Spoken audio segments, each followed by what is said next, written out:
That giant that has been mocking your destiny for years? Its time is up. God has declared that the spirit of Goliath in your life must fall, and it must fall now. This is a final prophetic word of warfare and victory for this season. For a long time, there has been a giant standing in your promised land. It is a giant of fear, of intimidation, of addiction, of chronic sickness, of generational poverty. This giant has been taunting you. It has been mocking the promises of God over your life. It has stood between you and your destiny, and its presence has paralyzed you and the people around you. It has defied the armies of the living God, and you have grown accustomed to its roar. You have learned to live with the giant. But today, a new sound is being released from heaven.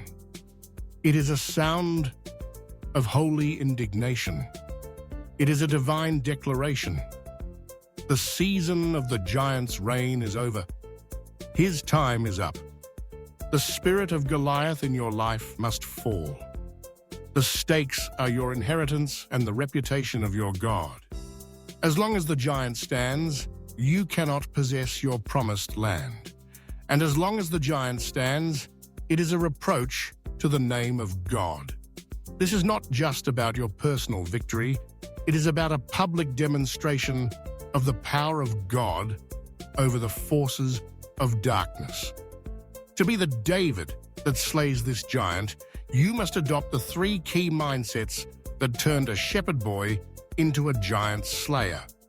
The first mindset is to see the giant from God's perspective, not from the world's. For 40 days, Goliath had been taunting the army of Israel.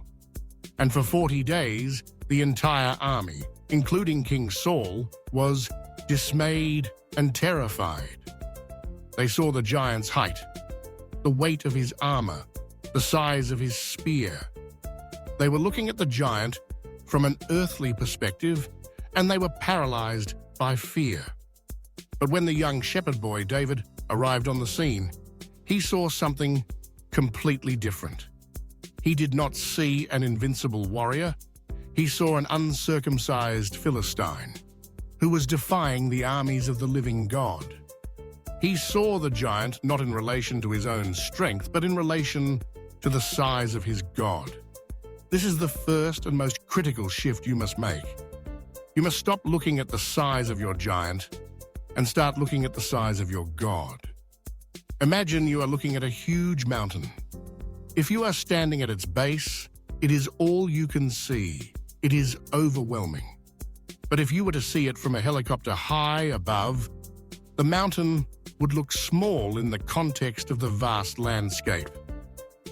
Your worship and your focus on God is the helicopter that lifts you above your problem and gives you a diverse perspective.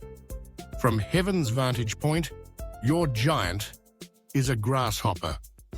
This perspective shift is what kills fear and ignites faith. But perspective must be followed by a bold declaration. The second mindset is to answer the giant's threats with a prophetic declaration of your own. When David went out to face Goliath, the giant cursed him and threatened him.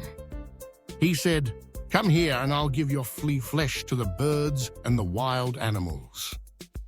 But David did not flinch. He answered the giant's roar with a roar of his own. He said, "You come against me with sword and spear and javelin, but I come against you in the name of the Lord Almighty.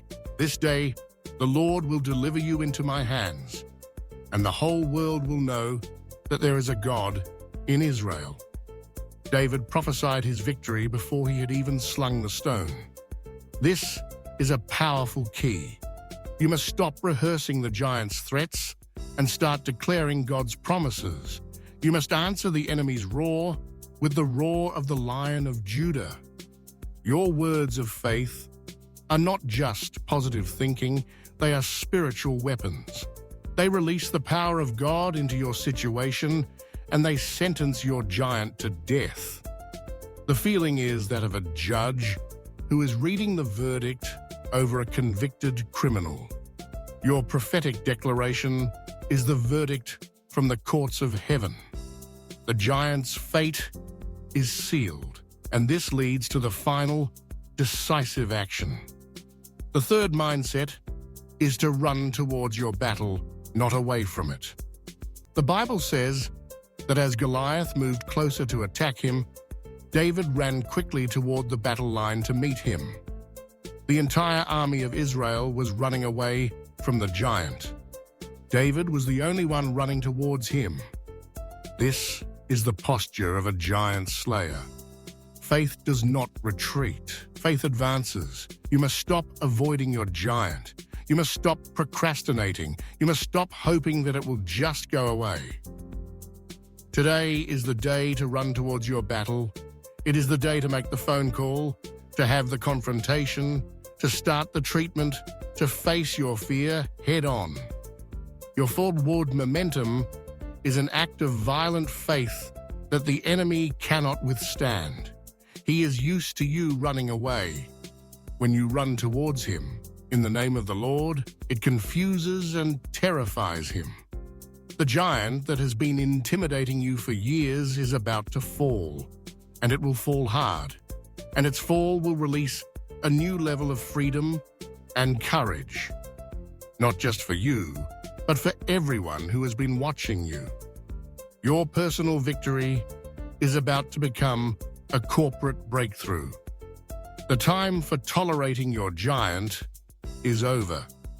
It is time to pick up your stone, the stone of a new perspective, the stone of a prophetic declaration, and the stone of a courageous advance. The giant's head is about to roll. Your promised land is about to be possessed. If this final word for the season has ignited the giant slayer within you, subscribe. We are a community of warriors who are committed to taking down the giants in our land and giving all the glory to our God. Your victory is now.